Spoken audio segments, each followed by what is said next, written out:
Hello, everyone. This is Ignasi Puig from ENT Environment and Management. I would like to welcome you all to this new session of PensamENTs. Today we will be we have the pleasure to count with Star Molteno. She's a senior consultant at Eunomia, and she will have a presentation on EU environmental policy making and e-commerce. Star Molteno has a BA in Human Sciences from New College, Oxford, and an MSc in Environmental Management. She worked as a researcher at the Environmental Change Institute, Oxford, and also as a freelance researcher. And then in 2019, she joined Eunomia, where she leads research on natural capital, biodiversity, and green infrastructure. She also works across the policy team there and has expertise in plastics waste management, which is something that somewhat relates to the topic of today. I'm also happy to count with Star as part of our ongoing collaboration with Eunomia, with whom we share a number of mainly international projects in the area of waste management and circular economy. And as I said, Star, pleasure having you today here, and the floor is yours. Thank you, Ignasi. I'm going to share my screen.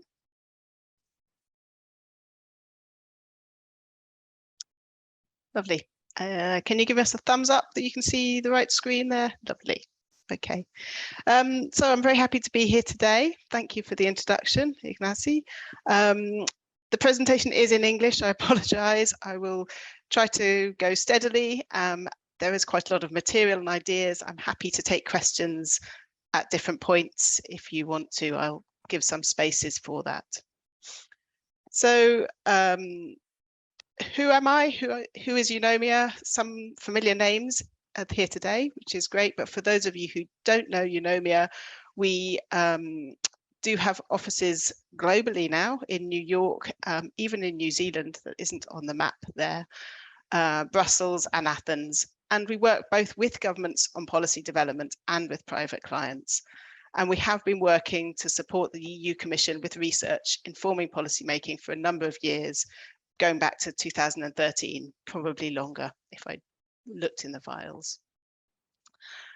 In today's presentation, I'm going to be focusing on e-commerce. So I'll start by explaining what we mean by e-commerce, why we see it as a challenge for EU policymaking, and particularly looking at e-commerce in relation to EPR legislation, and then e-commerce in relation to new legislation, particularly the eco-design for sustainable products regulation that is being discussed at the moment, and end with some sort of insights into ways to improve policymaking in regard to e-commerce. So first of all, what is e-commerce? Well, I think we've all seen that online sales have steadily grown in the last 10 years, and that shift has been accelerated by COVID. Eurostat data shows that in 2016, on average, only 63% of European citizens shopped online regularly. And by 2021, this had grown to 74%. The pattern is different across Europe, with Western and Northern Europe showing highest rates of online shopping. And Eastern Europe is lagging behind. Traditional retail remains strong, and less than 50% of people are regularly shopping online. But this is set to change. Amazon have recently opened a Polish site and now have a large fulfillment center that serves Eastern Europe. So the top products sold online are here textiles, furniture, consumer electronics, cosmetics, toys, and of course the additional transportation packaging that comes with all those items. And for those of you familiar with European environmental legislation, these are all products that are subject to a range of legislations. Whether it's waste legislation, EPR, REACH, hazardous chemicals, and now also eco-design. So Eurostat define e-commerce as the sale or purchase of goods or services through electronic transactions conducted via the internet. And a recent report by the Internal Market and Consumer Protection Committee for the Parliament chose to distinguish 3 types of e-commerce retailers, and these are here in green. So they've distinguished between brands which sell directly to consumers using a website. So that's the likes of Apple or other companies that have their own what we call bricks and mortar store, but then also have a web shop. And that's different from online retailers who might be selling a wide range of products from different brands. So online supermarkets that have taken their sales offer online. And then you have online marketplaces. And these are quite distinct in that they allow a variety of traders to use their services, and they might be what we tend to call closed marketplaces or open. The closed ones are those that really check who they're selling from and have a much more thorough verification process. An open marketplace is something like eBay, where if you want to sell on it, it takes 5 minutes, you register yourself. And the proportions here on these green on the green line are those of the IMCO report, and they are the percentage of EU consumers' visits to the top 1,000 websites. Now, in the orange line, I've got a different kind of categorization, and that's because some organizations talk about pure online retailers as opposed to omni-channel retailers. And what's the area of confusion here is what we're including in that group of online retailers that are not marketplaces and they're not brands. So some of them are only selling online, they're pure, some of them have a mixed sales method. And we also choose to include fulfillment service providers under the broad category of e-commerce economic actors. And that's because they place a really fundamental position in the supply chain that for some sales routes, particularly the concept of drop shipping, there are the manufacturers out of the EU are only able to access consumers in the EU by using these other companies or other routes for moving the products to the consumer. So we see them as essential part of that economy as well. Why is e-commerce a challenge for EU policy making? Well, across a range of regulatory measures, the compliance of products sold, particularly by the online marketplaces, is low. And this data pulls together a number of mystery shopper studies in which you'll see very high percentages of non-compliance, as much as 78% for particular banned chemical substances. But these are small sample sizes. So you'll see in the case of the Greenpeace study that came out from Germany just last year, we're looking at 47 items. And sometimes these studies are criticized for that reason. In a minute, I'm going to talk a bit more about our study on EPR compliance, where we were able to use a much broader data set. It should be noted that some e-commerce companies show willingness to be seen to be doing the right thing. A number of key companies have signed, for example, the Product Safety Pledge, which goes beyond product safety legal obligations. So you've got the likes of Amazon, eBay, Wish, AliExpress, Allegro, all the big names coming together. But researchers and the evidence seems to show that this does not seem to have made a sufficient impact on rates of non-compliant products. So why does this continue to be a problem? And why is it that the marketplaces seem to be the main source of this problem? We've identified 3 structural factors that contribute to this. Firstly, the marketplaces facilitate distance sales. Before we had marketplaces, it was much more difficult for a manufacturer in China to reach an EU market. But this makes it difficult for the market surveillance authorities because tracing traders out of the EU is difficult and taking legal action against them is almost impossible. Secondly, the marketplaces have really lowered the entry barriers for small and micro and medium enterprises who want to access a much wider, whether it's a European or global market. But small traders out of the EU have a particularly low awareness of their obligations, and particularly where these obligations differ across different member states. And thirdly, the marketplace, as an intermediary, the liability of these marketplaces is unclear. It's unclear to the marketplaces, it's unclear in the legislation, and there are loopholes that remain open here. So, for example, this is a particularly important problem where there is no established economic operator in the EU who is liable for the compliance of the products that they're selling, there is a big gap as to who should be taking this responsibility on. And the result of this is that the level playing field amongst retailers has become skewed. In the first place, the bricks and mortar traditional retailers rightly complain that by avoiding the costs of compliance, some sellers using the e-commerce routes have an unfair financial advantage.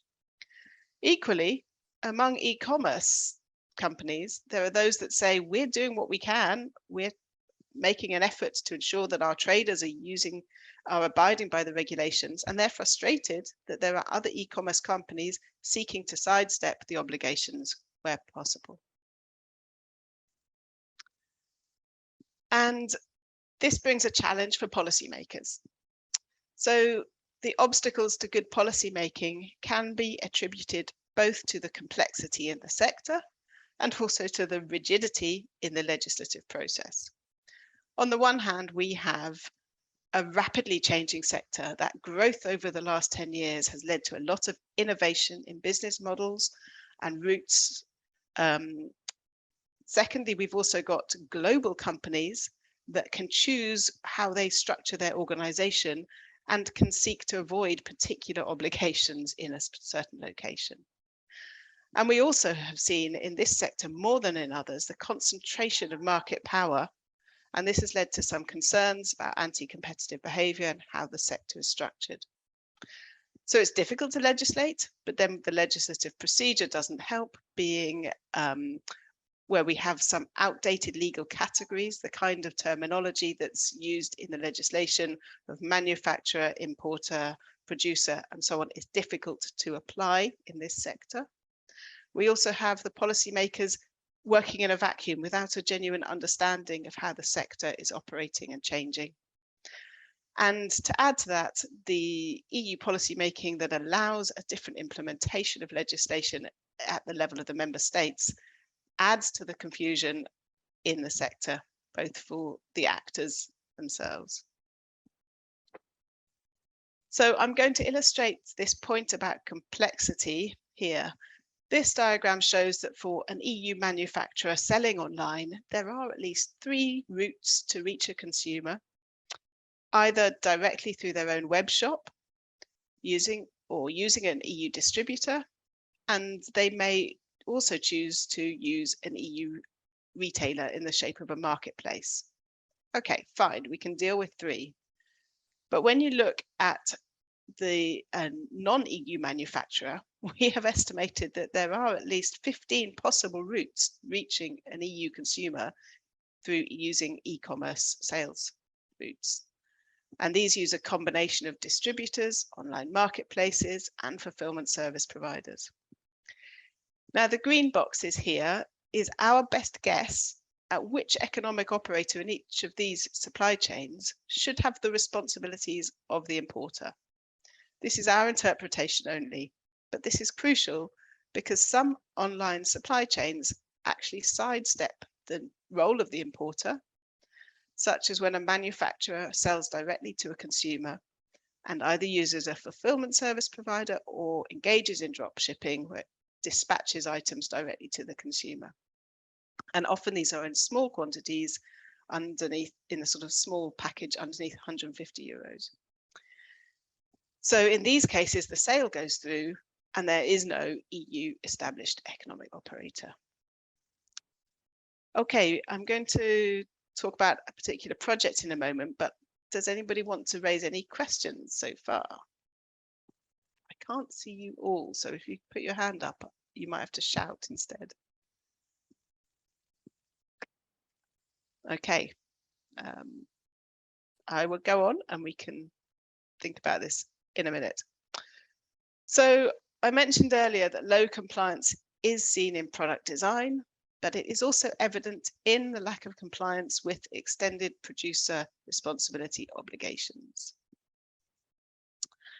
I'm going to share with you our work that we've done in Eunomia in 2021 for DG ENV, who commissioned this project looking specifically at finding a solution to the current problem of free riding in EPR.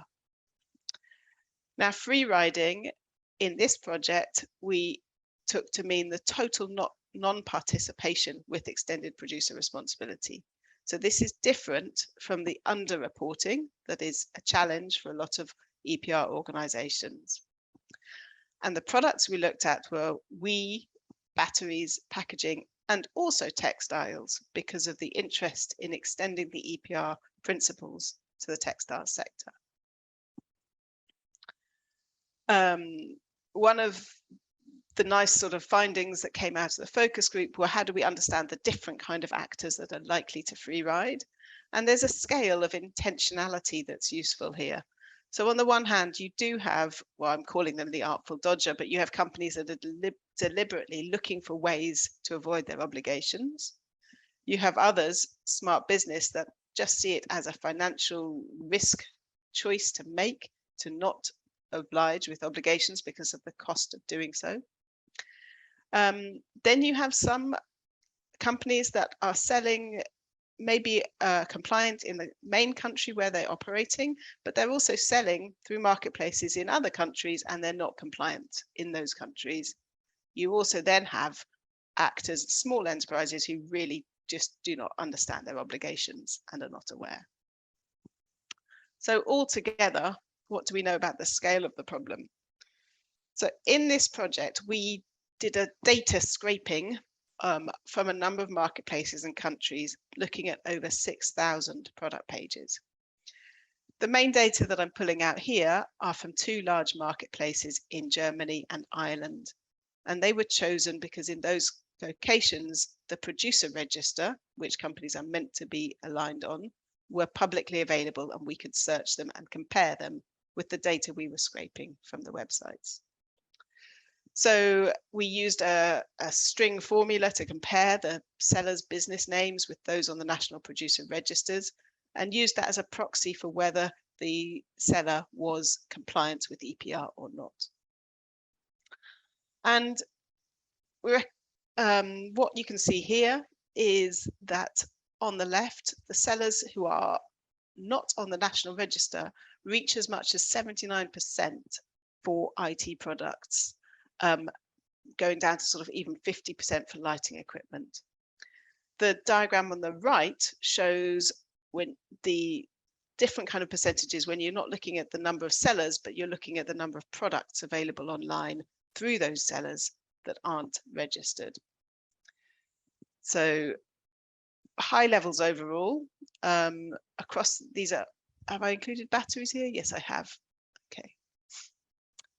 When you look at different kind of marketplaces, I've named them here. You've got Amazon on the left and eBay on the right.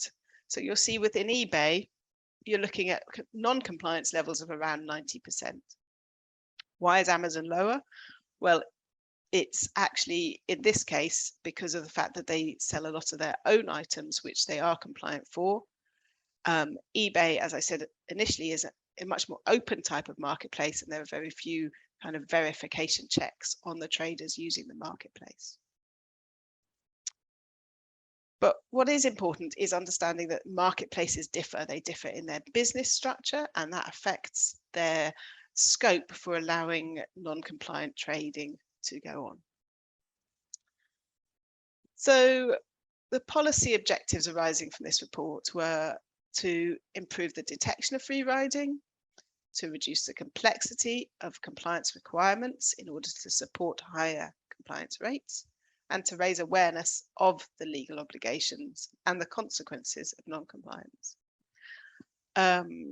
We came up with a large number of legislative and technical measures that the Commission could adopt to achieve this, but in a simple sense, we put suggestions forward for a system that would only allow compliant traders to trade online. That would require the marketplaces to check the compliance of the traders online, and a system that would be simple enough to not add any new barriers to participation, and that the information on this system and the obligations would be clear and easy to find. I'm happy to share the report and go into a lot more detail if anybody is interested. And as well as these legislative and technical measures that we proposed, there were 4 wider points that I would like to draw out from this. Firstly, there is a real need for waste legislation in particular, in this case, to keep pace with the changes in e-commerce and to understand the e-commerce sector. Secondly, engaging the small traders within EPR systems is vital, but in order to do that, we need to make sure there aren't barriers to those organizations as small organizations. So those we've highlighted here, keeping reporting obligations at a manageable level. The really interesting finding of this was that the enforcement legislative framework exists within the market surveillance regulation structures, but this is not currently seen as applicable to EPR. It's applicable to product regulation, anything about product design, but it's not seen as or used for the end of life requirements. And this, to our mind, is a really critical gap that's missing in the legislative framework. And finally, there is a real need to engage customs in terms of all the products coming from out of the EU, but this cannot be done until there is a simple verification system in relation to EPR that will allow customs officials to check at the point of entry whether an item is compliant or not. Okay, there's a fair amount to take in. Does anybody want to ask any questions at this point, or shall I keep going? Yeah, Peter. Hi, can you hear me? I can, yeah. I'm actually trying to put the camera on. Okay, there we are. Yeah, well, thanks a lot. First of all, to Ignacy for inviting me to this event, and then to you, Star, for a good presentation. Just have a couple of questions, sort of linked to what you already presented. I think you had a slide where you were trying to assess the amount of, I mean, you know, the amount of free riding essentially by looking at eBay and Amazon, I think, mostly. So you looked at the number of sellers and the number of products that were not in the registries. Were you also able to look at related sales volumes? Probably not, because otherwise we'd probably have put this. But they could be, there could be a lot of sellers and a lot of products not registered, but they could account for a very small volume in sales. So any indication about that? And my other question relates to what you were recommending, to fix the problem essentially. And I mean, I think there's been quite a lot of discussion around, responsibility placed on the online platforms themselves, such as Amazon. And in some countries, also legislation has been enacted, such as I think in France. If you could say something about that, maybe, and where that discussion stands and where, maybe concrete measures have been taken. Yeah, sure. Let me come to the first question. The way it's very difficult to get the volumes of these materials. The marketplaces themselves say they don't have clear data to share on those aspects, but the way we approached it was we took the top 100 listings for a particular product. So the most popular listings, the ones that had the biggest ratings and so on. So we were trying to capture the big end of the wedge. We did play with the numbers quite a lot and tried to link it to Eurostat data to get weights and look at the cost implications of the amount of material that wasn't being collected, for example. And I can share some of that with you, but we started to get to the point where we felt we were extrapolating so much from data that it started to feel a little bit like, could we really be claiming that we understand these weights? from the data that we've got. And that's why I don't bring that into this slide. It is in the report, but I think it's more tenuous when we start to look at the actual weights of materials there. To the second point, underpinning all of this are really big questions about the liability of marketplaces and how we should be conceiving of that liability. Is it related to their role in the supply chain? Is it related to the amount of turnover that they are facilitating? Is it related to, on what legal basis is that? And I will touch upon that a bit more when we're talking about the ESPR. To your point about flagging the changes in legislation in France and Germany, yes, I'll explain quickly for those who don't know. Both France and Germany have taken an independent approach to trying to tackle this problem of free riding. In Germany, they require the marketplaces to check that their traders are compliant and linked on the register.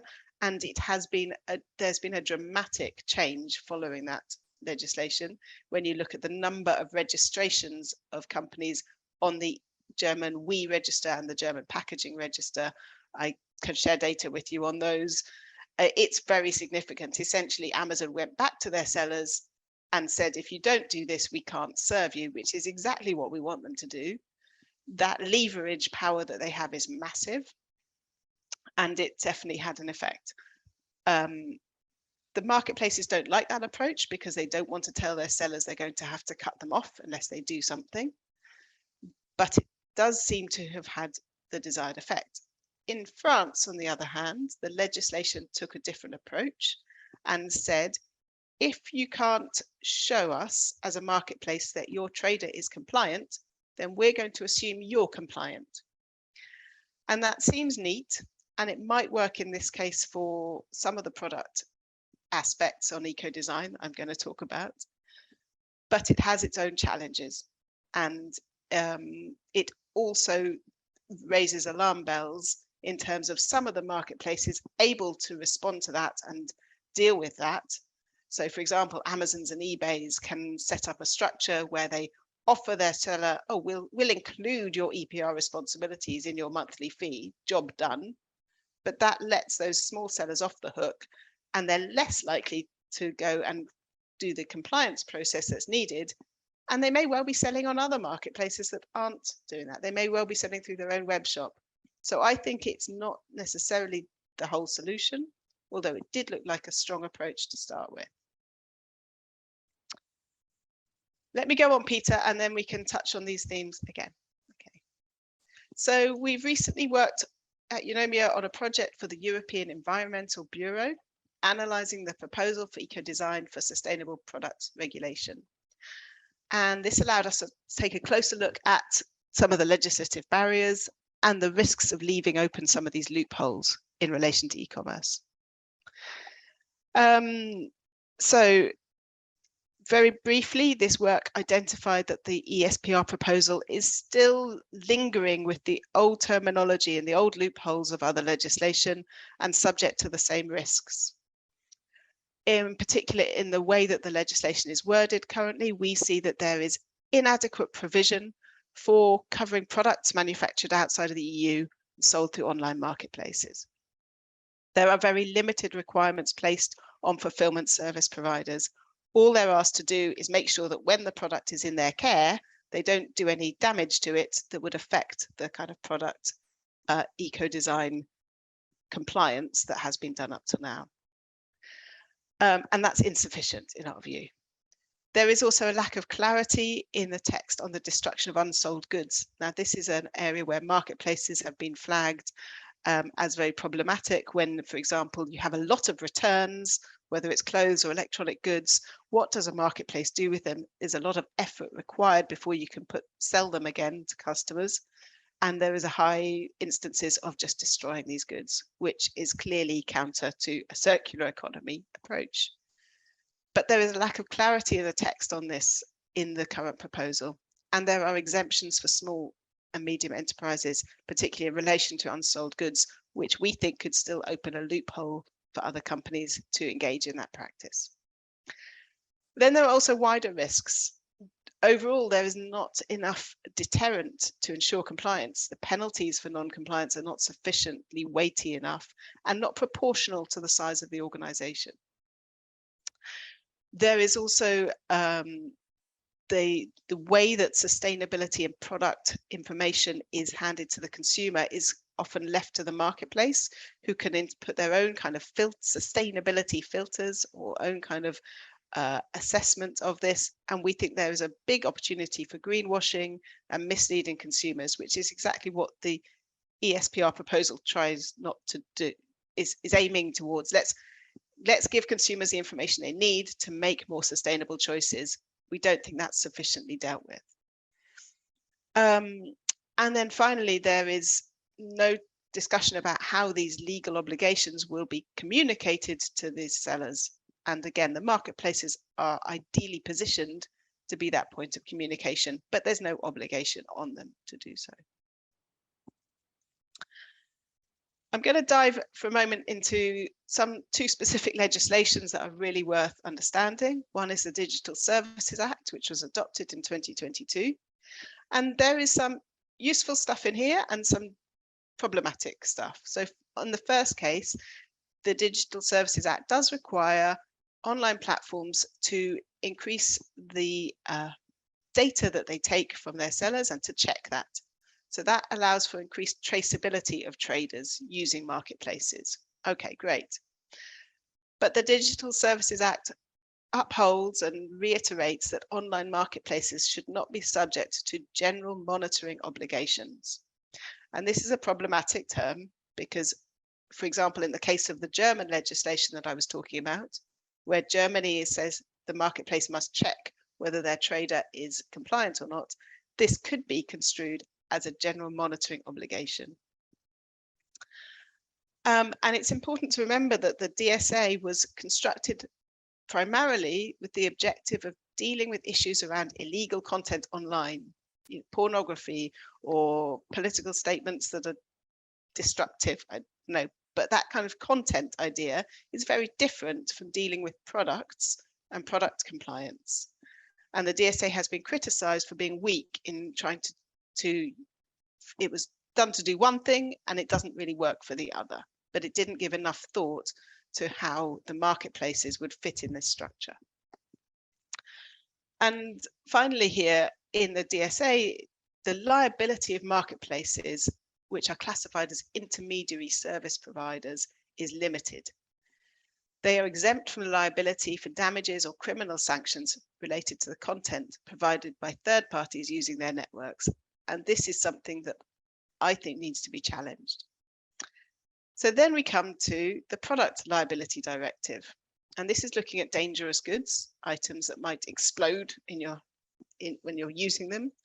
And this revision of last year does offer some more opportunities for taking this issue further in a positive direction.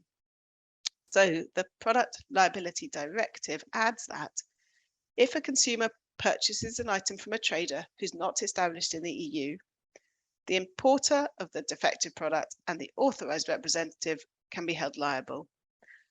And if neither of these two actors are established in the EU, then the fulfillment service provider will take on that liability. So that's a first important step. And as I said earlier, in the current ESPR, there's not sufficient transference of liability onto the fulfillment service providers. But it goes further and it says, in some cases, the marketplace will also be liable if the marketplace presents the product or otherwise enables the transaction in a way that would lead to an average consumer to believe that the product is provided by the platform itself or by a trader acting under its authority and control. So when I buy an item from Cdiscount, the French website, do I believe I'm buying from them? Or do I believe I'm buying from a trader that another trader? How do I perceive that? And where does that legal obligation lie? So I think this is really interesting, but it needs more thought and it needs more clarity in legal terms about what this means and when it should apply. But there is a precedent here that should be built on, that marketplaces should have certain obligations in relation to the products that they facilitate the sale of. So what about ways forward? Well, I think firstly, it's worth remembering that as we strive towards a more circular economy, the economic actors in the center of this chain, those that are facilitating distribution and stimulating consumption, have a key role to play, and particularly in facilitating the flow of information through the supply chain to support circular business models. So the ESPR at its heart is saying we need data, we need information on what is inside this product, how it's been made, how it can be dealt with at the end of life. And that data, those little black arrows, needs to be moved from the manufacturer to the distributor to the consumer. And if the marketplaces aren't going to play a role in this, we're lost. But we argue that this detailed discussion is necessary on what the responsibility should be of those actors in the center of this supply chain. And here are 4 routes for improvement. So first of all, we need clarity. How does the existing terminology in the legislation apply to the e-commerce supply chains? How does it directly translate? There are examples where the Commission has done this thinking in the guidelines around VAT for e-commerce in 2021. There's some quite detailed guidelines about in which situations the marketplace is deemed to be the supplier, for example. We need the Commission to do this thinking and lay it out very clearly and provide those guidelines in all cases of this legislation. Then the legislations need to be aligned. So we need consistency in the liability of marketplaces, given their role as intermediary. So this capacity to say that in certain circumstances, the marketplaces should be deemed to be the distributor, for example. Let's have that spelt out so that everybody understands when that is.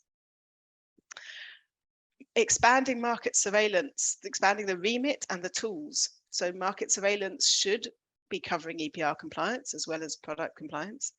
And under ESPR, there's also a suggestion that the market surveillance authorities could access the data, the back end of marketplaces to scrape and look for non-compliance themselves. And then communication, using that leverage potential of marketplaces in the supply chain to communicate back with the sellers that policymakers can't reach, member states can't reach, market surveillance authorities can't reach, but the marketplaces have a direct link already with those traders. So let's use that line of communication. And while I've been arguing that e-commerce presents a challenge for policymakers, it's also important to recognize that some e-commerce companies do take considerable effort to fulfill their legal obligations. And these companies would also welcome measures to strengthen the level playing field within the e-commerce sector. Ultimately, we think legislative action is required to address this issue, and doing so will restore the level playing field for economic operators, but it will also better protect consumers, and it will also ensure that new legislation, such as the ESPR, is implemented effectively. And thank you very much for listening. That's the end of what I had to say today. Thanks, Star, for this very interesting conference. Now let's see if there's some other questions. If you could please raise your hands.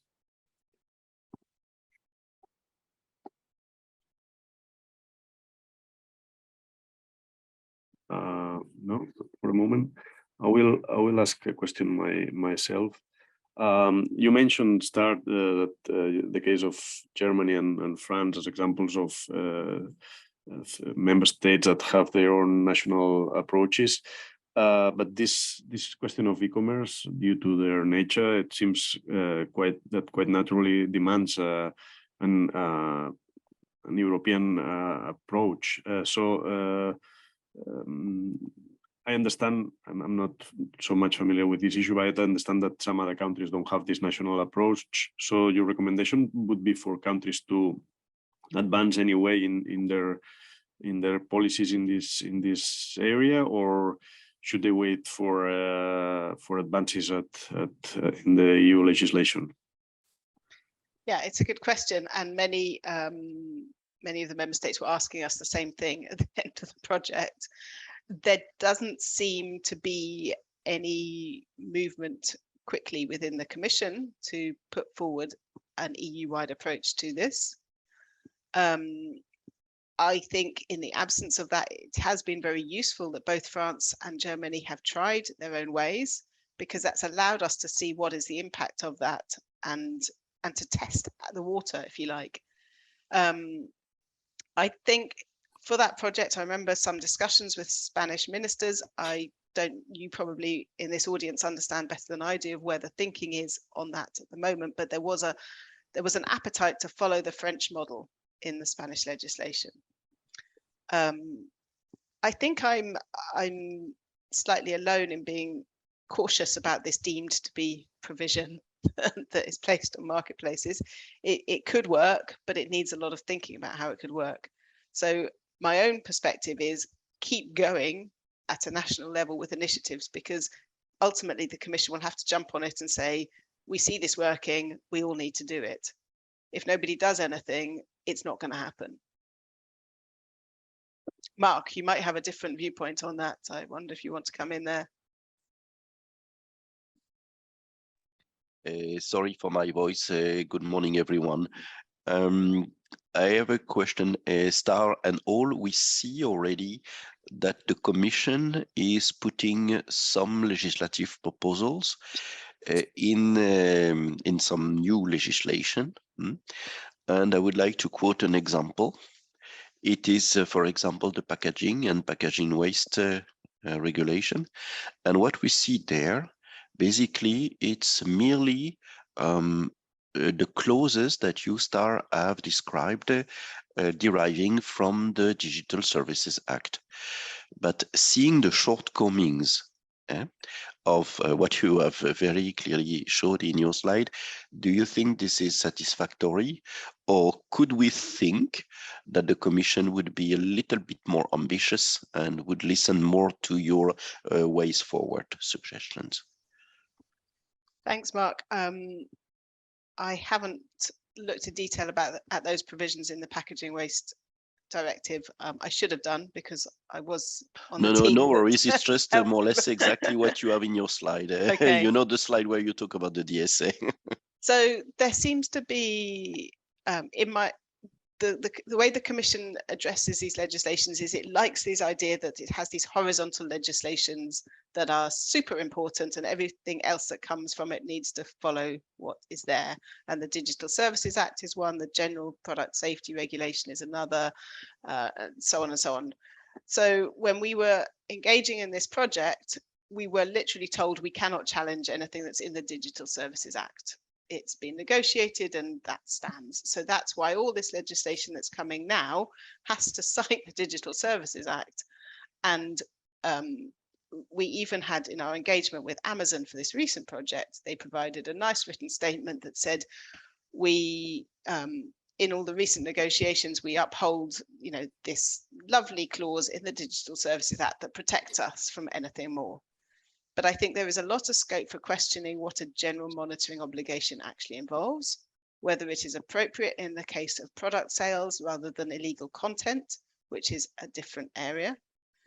And then this provision for special cases in which the marketplaces should be liable for the products that they are selling, that needs to be explored more. And there is definitely room for greater ambition there. But at the heart of it, there does need to be almost a moral understanding of what that marketplaces should be taking some level of responsibility for the trade that they are facilitating. And I know there are legal cases in America, for example, where this has been contested.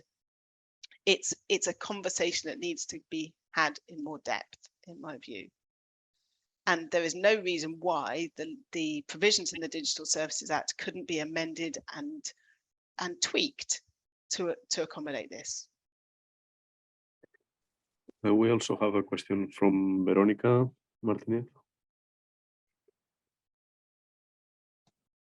Hi, Star. Hi. Thank you for the presentation. It was really interesting. And I had a question that it was really similar to Ignacio's ones, that it would be like, what could be done at member state level different than what Germany and France has done? I mean, what would be your recommendation at member state regarding concrete initiative, if you could have some thoughts about this within the project? In which direction should keep going the national level legislation? One thing that I think Spain is doing slightly innovatively and different in some areas is it's using the customs route a little bit more strongly. I have recently moved to Spain and I have been at the tail end of that. Any package that is now sent from the UK takes weeks and I have to pay an extra, but I'm quite impressed that the customs authorities are actually stopping and looking at everything that's coming in. And that is a really important gateway for products coming in to Europe, particularly now that we have these models of e-commerce where the packages being sent can be really small. So we're not talking about large stock, arriving to a warehouse. We're talking about individual delivery of a garment, for example, and that is a big place where the loopholes are existing and customs need to play a role. But the problem is, how do they check? I was at a webinar where there was somebody from customs who is implementing a new kind of checking procedure for, I think it was hazardous chemicals. I can't be honestly remember, but they have a mechanism. The customs authorities can scan an item, can check if it's on a database. And unless you have that solid database behind it with a kind of particular code that links a business to its identity on the register, you can't use that route. So if Spain were willing to explore that a little bit more, again, it's about learning the lessons, and that is the way that we can shape a more unified policy overall. Finland is doing quite a lot on this issue as well of their own, but I don't have the details to hand. Thanks. Rosaria, please. Yeah, thank you very much, Star, for your presentation. Well, my question is related to what you were just saying now, that I see some kind of a problem in the possibility of checking that, controlling that we are talking about a lot of players. So how we are going to ask the member state to organize entities, bodies that will be able to control that all the requirements are respected. So this is something that is worrying me. So even though the requirements are fixed by any member state, how they are able to control that everything is going to be matched, let's say. Well, they do it for VAT because VAT brings in a significant revenue and it matters to them, and it's a central government revenue. So that's why I'm saying that thinking is there, and the processes are there. So customs officials now check whether you're registered for VAT and who the required, you have to have your own particular ID number. But with EPR, for example, the level of finance that we're talking about is so much smaller, and it's not a central government revenue. It needs to be distributed across a number of organizations. So for VAT, there's also a model where there's a one-stop shop solution where a small company can register once on a website for the whole of Europe and deals with its VAT in a very simple way. That's almost impossible for EPR given the way that the system is currently set up. But what I'm saying is it's not just a technical issue to do with the scale of numbers of companies and so on. It's the drivers of whether we have the desire to fix the problem. And at the moment, there's not an economic desire to fix it like there is for VAT. But you're right, the level of regulation of the sector is only increasing. The requirements within the ESPR for producers and manufacturers to detail the significant amounts of data that they have to on their products, how it's been made, what it adds, it's quite bewildering, and it's a big burden on companies looking to trade in the EU.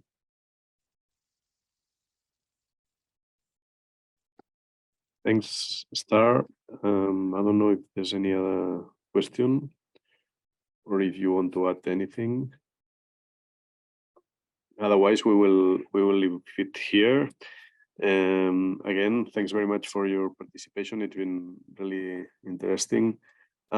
Just a final word from my side to inform you about the next session of PensamENTs. It will be on the 15th of February, and we will have Diego Francesco Marin from the European Environment Bureau, the umbrella organization of environmental organizations across Europe.